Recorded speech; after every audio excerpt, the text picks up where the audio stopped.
আসসালামু আলাইকুম, কেমন আছেন সবাই? আজকে চলে আসলাম বিরিয়ানি নিয়ে। তো আমার হাজবেন্ডকে খেতে দিয়ে দিয়েছি, সে খাচ্ছে আর আমি ভিডিও ক্লিপ নিচ্ছি। সে অবশ্য আমাকে বলছে যে এগুলা ভিডিও করবা না, তো আমি তো ভিডিও করা এক প্রকার নেশা হয়ে গেছে। তো ও খাচ্ছে, আমি ভিডিও করছি। ওর খাওয়াটা মাশাআল্লাহ অনেক সুন্দর হয়, অনেক সুন্দর করে গুছিয়ে আস্তে আস্তে টুকটুক করে খাই, যেটা দেখতে আমার খুব ভালো লাগে।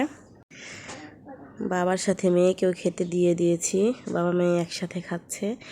মেয়ের ক্লিপটা নেওয়া হয় নাই, মানে নেই নাই আর কি, শুধু ওর বাবার সুন্দর করে যে খায় সেটা দেখানোর জন্য।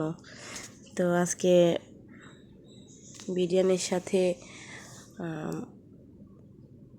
সালাদ ছিল না, শুধু সালাদ বলতে শসা টমেটো ছিল না। তো পেঁয়াজ লেবু মরিচ দিয়েই সে খাচ্ছে। সে মরিচ খেতে পারে না খুব একটা, যে মরিচে ঝাল নাই, ঝাল কম থাকে, সে মরিচটাই শুধু খাই। তো আজকের মরিচগুলোতে অনেক বেশি ঝাল ছিল, তো অল্প একটু এক কামড় করে খাচ্ছে আর রেখে দিচ্ছে। তো এই যে পুরো খাবারটা সে শেষ করতে পারে না, তার নাকি পেট ভরে গেছে। তো সে কিছুক্ষণের মধ্যে খাবার খাওয়া শেষ করবে। Please subscribe my channel. আল্লাহ হাফেজ।